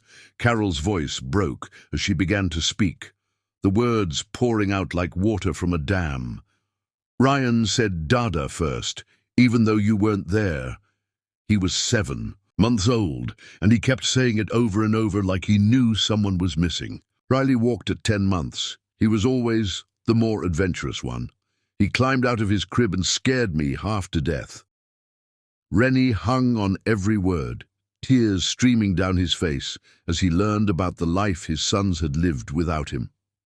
"They ask about you constantly," Carol continued. They want to know if you like football, if you can swim, if you would read them bedtime stories. I've been telling them about you their whole lives, trying to keep your memory alive, even though you thought I had abandoned them, Rennie finished. No, Carol said firmly. Even though I knew you didn't know they existed. I always believed that if you knew about them, you would love them. I just never thought I'd get the chance to find out if I was right. Ryan looked up at his father with shining eyes. Do you love us, Daddy? More than my own life, Rennie said without hesitation. From this moment forward, you and your brother and your mother are the most important things in my world. As the family held each other in the ruins of a wedding that was never meant to be, Charles Sophie sat alone in her pew, finally understanding that her victory had been a hollow one. She had destroyed her son's happiness, robbed herself of grandchildren, and created a wasteland where a garden of love should have grown. The truth had finally come out, and there was no force on earth that could put the lies back together again. Chapter 9. Facing the Past. The cathedral had finally emptied of shocked guests and photographers, leaving only the broken remnants of what should have been a celebration. Wedding flowers lay scattered across the marble floor, abandoned programs and tissue boxes evidence of the chaos that had unfolded. In the sudden quiet, Rennie stood with his hand on each twin's shoulder, his eyes fixed on his mother with a fury so cold it could have frozen fire. Charles Sophie sat alone in the front pew, her carefully composed mask finally completely shattered. For the first time in her 62 years, she looked her age, perhaps older. Her silver hair had come loose from its perfect chignon. Her makeup was smeared, and her hands shook as she clutched her purse like a shield. Get them out of here, Rennie said quietly to Carol, his voice deadly calm. Take the boys somewhere safe. What I have to say to my mother isn't fit for children's ears. Carol's protective instincts flared immediately. She had spent 8 years shielding her sons from pain, and the last thing she wanted was for them to witness their father's rage, justified though it might be. Come on, my darlings, she said gently, taking their hands. Let's wait outside while Daddy talks to his mother. But we just found him, Riley protested, his small fingers tightening around Rennie's.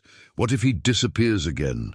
The innocent fear in his son's voice nearly broke Rennie's heart all over again. He knelt down to look both boys in the eyes, his voice gentle despite the rage burning in his chest.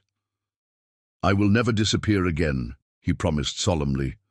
No matter what happens, no matter what anyone says or does, I will always be your father. Do you understand me? Both boys nodded, though Ryan's expression remained worried. You promise? I promise on my life, Rennie said, pressing a kiss to each of their foreheads. Now go with your mother. I'll find you in a few minutes, and then we're going to talk about everything, about your life in Australia, about what you like to do, about how we can be a family. Carol led the boys toward the cathedral doors, but not before shooting a warning. Glance at Rennie. Her message was clear. Whatever he said to his mother, the boys' well-being came first. They had already been through enough trauma for one day. When the massive doors closed behind them, Rennie turned back to face the woman who had destroyed everything he had ever loved. The silence stretched between them, heavy with 8 years of lies and manipulation and pain.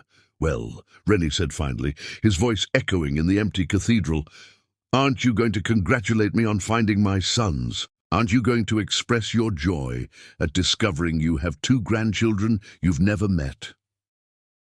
Charles Sophie's hands trembled harder, but when she lifted her chin, her eyes still held traces of the cold determination that had driven her to such desperate measures. They're not your sons, she said quietly. Not really. Children need stable homes, proper upbringings. Look what she's done. Raised them on the other side of the world, filled their heads with fantasies about a father who didn't even know they existed. The words were so breathtakingly cruel, so completely devoid of any recognition of her own role in creating this situation, that Rennie could only stare at her in shock. "They are my sons," he said slowly, dangerously.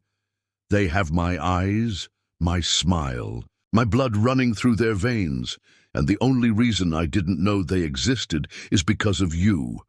I saved you. You destroyed me." Rennie's voice exploded through the cathedral, his control finally snapping. "You destroyed my marriage, robbed me of 8 years with my children, and turned me into a man I despise." Charles Sophie flinched, but held her ground. "I protected you from making the biggest mistake of your life. That woman never belonged in our world." "Our world?" Rennie laughed bitterly. "You mean your world of lies and manipulation and poison?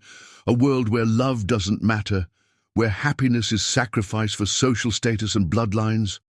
A world where you would have been respected, where your children would have been raised with proper values.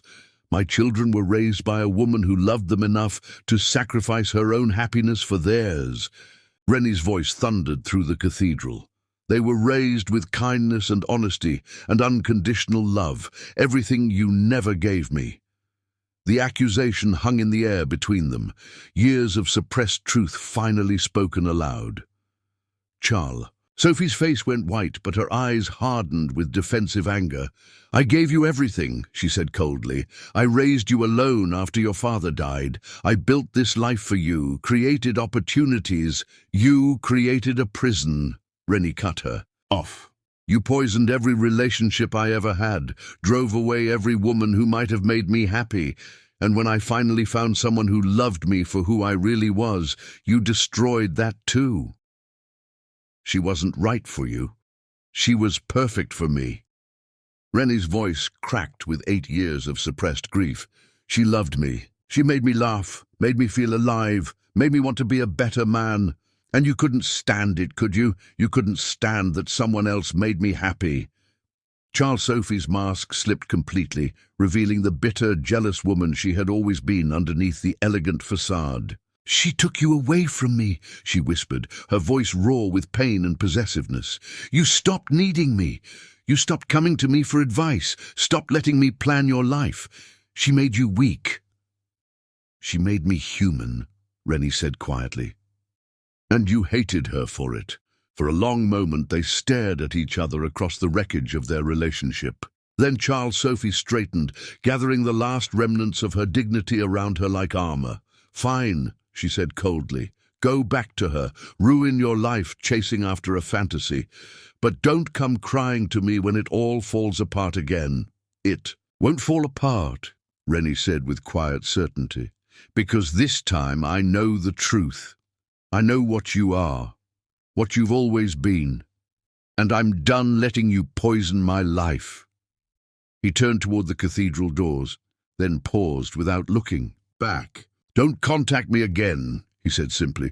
"Don't call, don't write, don't show up at my office or my home. As far as I'm concerned, I no longer have a mother." The words hit Charles Sophie like physical blows, and for the first time real fear crept into her eyes. "Rennie, you can't mean that. I'm your family." "My family is waiting for me outside," Rennie said. "Carol and Ryan and Riley, the family you stole from me 8 years ago." He walked away without another word, leaving Charles Sophie alone in the empty cathedral with the consequences of her choices. Outside, Rennie found Carol sitting on the cathedral steps with the twins, their small heads leaning against her shoulders, as she pointed out various architectural details of the building. They looked so peaceful, so complete as a unit, that for a moment Rennie wondered if he had any right to disrupt the life they had built without him. Carol looked up as he approached, her eyes searching his face for signs of the confrontation that had just taken place. "Is everything all right?" she asked quietly. "It will be," Rennie said, settling on the step beside them. "Eventually." Ryan and Riley immediately scooted closer to their father, their natural affection breaking through any lingering awkwardness. "Daddy," Riley said seriously, "can we go get ice cream?" Mommy always says ice cream makes everything better. The simple request, so normal and childlike after the emotional devastation of the afternoon, made Rennie smile for the first time since Carol had walked back into his life. I think ice cream sounds perfect, he said, looking at Carol hopefully, if it's all right with your mother. Carol studied his face, seeing the exhaustion and pain, but also something else. A hope that hadn't been there 8 years ago, a determination to do better this time. Ice cream sounds nice, she said carefully. But Rennie, we need to talk, really talk, about what this means, about what happens next. I know, he said quietly, and I know I have no right to expect anything from you. I know I hurt you in ways I can't even comprehend, and I know trust isn't something that can be rebuilt overnight. Carol's eyes filled with tears at the simple acknowledgement of her pain. 8 years of raising their children alone, 8 years of bedtime stories about princes who lost their way, 8 years of wondering if she had made the right choice in leaving instead of fighting for their marriage. You did hurt me, she said softly, more than I ever thought it was possible to hurt, and I'm terrified of letting you hurt our boys the way you hurt me. The honesty was brutal but necessary, and Rennie accepted it without defensiveness. I understand, he said. All I'm asking for is a chance to prove that I'm not the man I was 8 years ago, that I can be the father they deserve and maybe someday earn your forgiveness. Carol looked into his eyes, those blue eyes that her sons had inherited, eyes that had once looked at her with such love and later with such betrayal, and saw something she hadn't expected. Humility, genuine remorse, and underneath it all, the man she had fallen in love with all those years ago. One day at a time, she said finally. We'll take this one day at a time. It wasn't a declaration of love or forgiveness. It wasn't a promise of reconciliation. But it was hope, fragile and tentative but real. As they walked toward the ice cream shop with their sons between them, Rennie allowed himself to believe that maybe, just maybe, love could find a way to heal even the deepest wounds. But Carol's heart remained guarded, protected by walls built from 8 years of pain and single motherhood. She would let him know his sons, would give him the chance to be their father. Whether she could ever trust him with her heart again remained to be seen. Chapter 10. Love Reborn. 3 months later, the small apartment Carol had rented in Manhattan was filled with the sound of boyish laughter and the warm aroma of chocolate chip cookies baking in the oven. She had decided to stay in New York after the wedding disaster, partly to give Rennie time with his sons, but mostly because seeing him again had awakened feelings she thought were buried forever. Carol stood at the kitchen window, watching as Rennie played soccer with Ryan and Riley in the small courtyard behind the building. 3 months of shared custody had transformed all of them. The boys had gained the father they had always dreamed of, and Rennie had discovered a depth of love he never knew existed. But Carol herself remained carefully guarded, her heart protected by walls that 8 years of pain had built brick by brick. She watched as Rennie scooped Riley up in his arms after the boy had scored a goal, spinning him around while Ryan cheered. The sight made her chest tight with longing and fear in equal measure. This was the man she had fallen in love with, playful, devoted, completely present with his children. But it was also the man who had believed the worst of her when it mattered most. A soft knock at the door interrupted her thoughts. Carol opened it to find Rennie standing there with his arms full of white roses, her favorites, though she had never told him she still loved them. "These are from the boys," he said with that lopsided smile that still made her heart skip beats. "They insisted that bringing Mommy flowers would help with their plan." "Their plan?" Carol asked, accepting the roses with hands that trembled slightly. "Operation Get Mommy and Daddy Together?" Rennie said seriously, though his eyes sparkled with affection. They've been very secretive about it, but I think it involves dinner, candlelight, and Ryan's attempts at violin music." Despite herself, Carol laughed. The boys had been, not so subtly, trying to orchestrate romantic moments between their parents for weeks. Everything from accidentally locking them in the supply closet at Ryan's school to insisting that family movie nights required cuddling on the couch. "They're persistent," she said softly. "They get that from their mother," Rennie replied, his voice gentle. "Carol, can we talk? Really talk?" Over the past 3 months, Rennie had been the perfect gentleman, respectful of her boundaries, patient with her hesitation, never pushing for more than she was willing to give. But she could see in his eyes that his patience was born of desperation, not indifference. He was a man fighting for his life, for his family, for the love he had thrown away 8 years ago. Carol nodded, leading him to the small balcony overlooking the courtyard where the boys were now drawing pictures with sidewalk chalk. They sat side by side on the wrought-iron chairs, the evening air warm around them. "I remember everything," Rennie said quietly, his eyes fixed on their sons below. "I remember how you hummed while you cooked, always slightly off-key, but it was the most beautiful sound in the world to me. I remember how you laughed at old movies, even when you'd seen them a dozen times. I remember the way you picked roses from our garden every morning and put them in that blue vase on the kitchen table." Carol's breath caught. He did remember every small detail of their life together, every little thing that had made their love unique and precious. "I remember how you looked at me," Rennie continued, his voice growing rough with emotion. "Like I was everything good in your world. Like I was worthy of the love you gave me so freely." "You were," Carol whispered, tears starting to fall.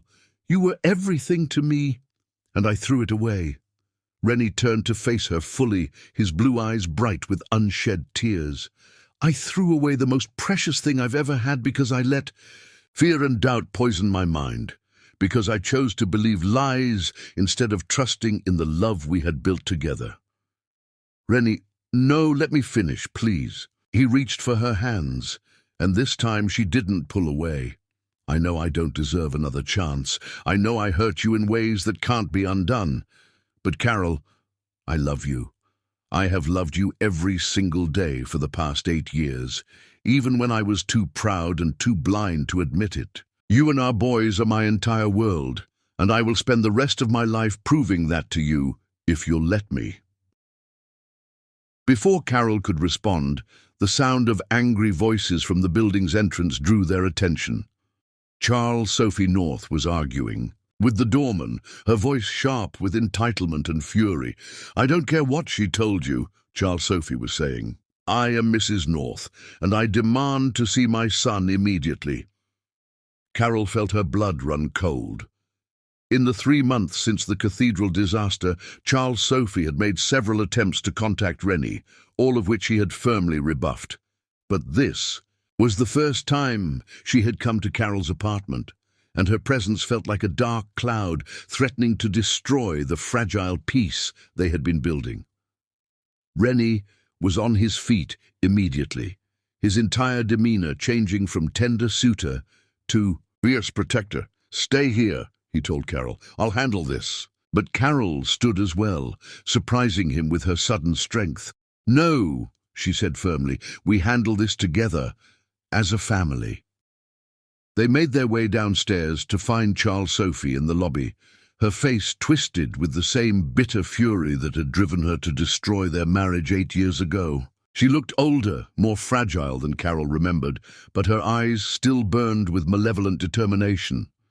"There you are," Charles Sophie said to Rennie, completely ignoring Carol's presence. "I've been trying to reach you for months. This nonsense has gone on long enough." "It's not nonsense," Rennie said coldly. "It's my life, my family."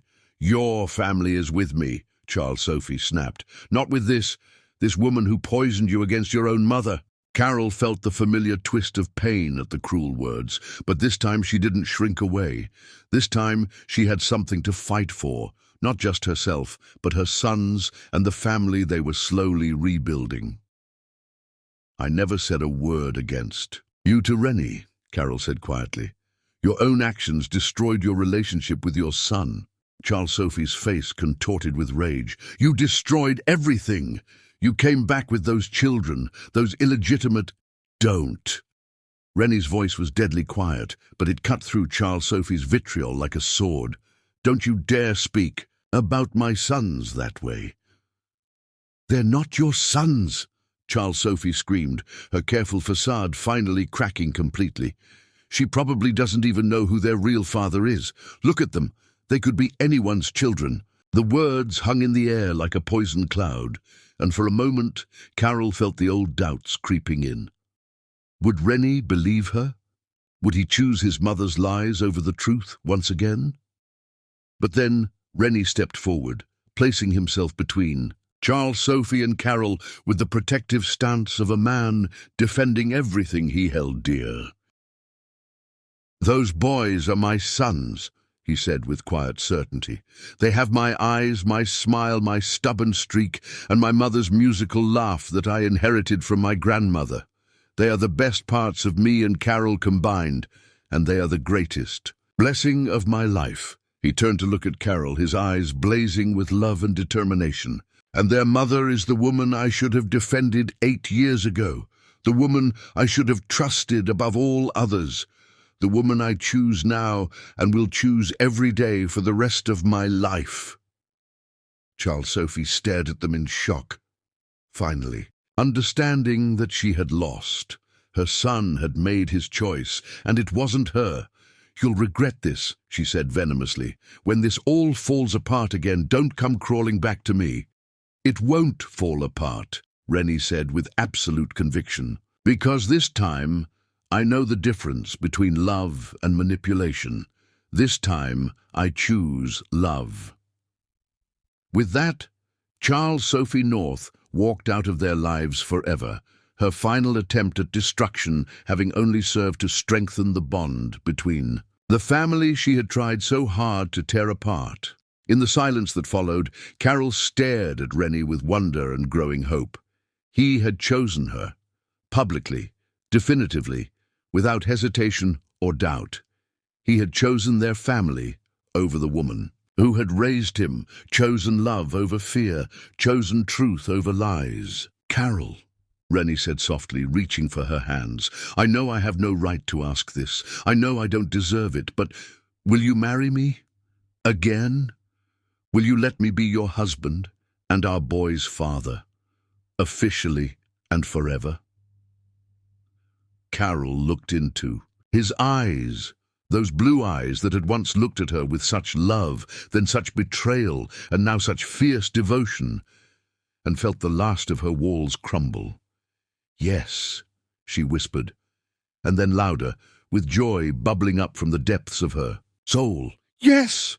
Rennie swept her into his arms, spinning her around the lobby as tears of happiness streamed down both their faces. When he finally set her down, their lips met in a kiss that was 8 years in the making, passionate, desperate, full of all the love and longing and forgiveness that had brought them back together. "Mommy! Daddy!" The boys' voices echoed from the courtyard as they came running inside, having witnessed the entire scene from the window. "Did Daddy ask you to marry him? Did you say yes?" "I said yes." Carol laughed through her tears as Ryan and Riley tackled them both in an exuberant group hug. "We're going to be a real family." 6 months later, the small chapel overlooking Sydney Harbour was decorated with white roses and filled with the soft sound of waves against the shore. This time, there were no society photographers, no hundreds of guests, no elaborate ceremonies designed to impress. There were only the people who mattered most, a handful of close friends Carol had made in Australia, the minister who had baptized the twins, and most importantly, 2 8-year-old boys who served as both ring-bearers and witnesses to their parents' love. Carol walked down the aisle in a simple white dress that flowed around her like sea foam, her face radiant with joy and certainty. Rennie waited for her at the altar, his eyes never leaving her face as she approached. This time there would be no interruptions, no last-minute disasters, no poisonous lies to destroy their happiness. "Dearly beloved," the minister began, but Ryan interrupted with the serious tone of a child performing an important duty. "Before you start," he said loudly, "we want to say something." Riley nodded solemnly and stepped forward. "Mommy and Daddy, we're really happy you're getting married. We've been waiting our whole lives for this." "We promise to be the best sons ever," Ryan added, "and we promise to help you remember how much you love each other every single day." There wasn't a dry eye in the small chapel as Rennie and Carol exchanged vows they had written themselves, promises of trust, of faith, of love that would endure any storm. When they kissed as husband and wife for the second time in their lives, the sound of their sons cheering mixed with the crash of waves against the shore. As the sun set over Sydney Harbour, painting the sky in shades of gold and crimson, the North family, complete at last, danced on the beach to the music of Ryan's violin and Riley's joyous laughter. Their love story, tested by fire and strengthened by loss, had finally found its happy ending. And in that moment, surrounded by the laughter of their children and the promise of all the tomorrows they would share, Rennie and Carol knew that fairy tales do come true. Sometimes they just take longer than expected, and they're always more beautiful for having survived the darkness that tried to destroy them.